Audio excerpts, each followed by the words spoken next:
It happened so quickly, and it was made more difficult by the fact I was on the Gold Coast, not holidaying, but selling Magic Millions horses. Wednesday night, I spoke with head of our local CFA, Sean Herman, who just happens to be our horse dentist, and checked in to see how we were travelling, and he was indicating that Thursday was going to be okay, but Friday was forecast 45, 46. So I actually booked a flight to come back Thursday afternoon so I could be here Friday.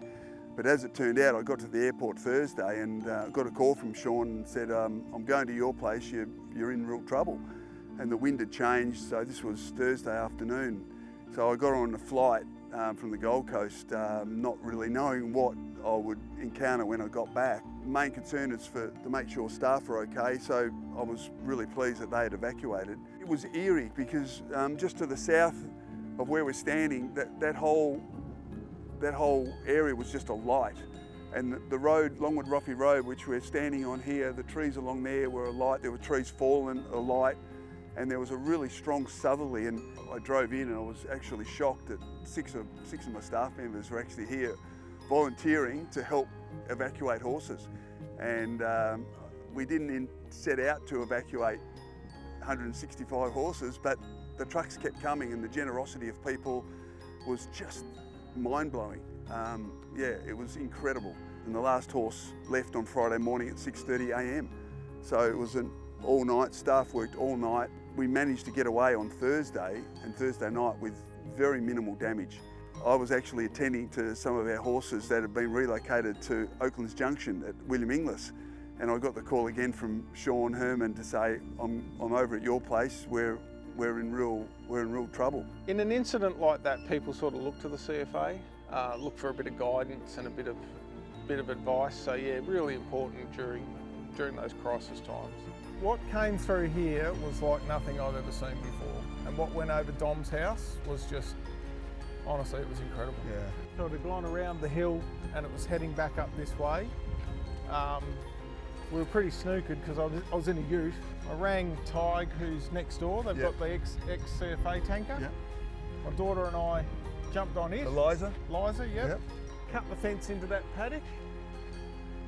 Tried to fight it out in that paddock and keep it on that side of the road.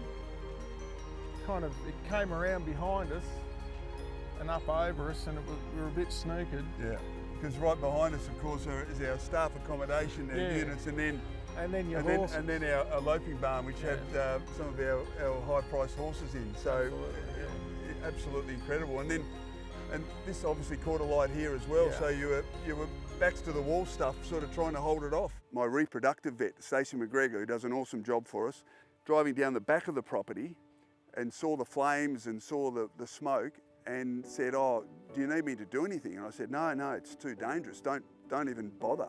Like it'll be what it'll be." 5 minutes later, she rings back and says, "I'm here at the barn, at a loping barn. What do you want me to do?"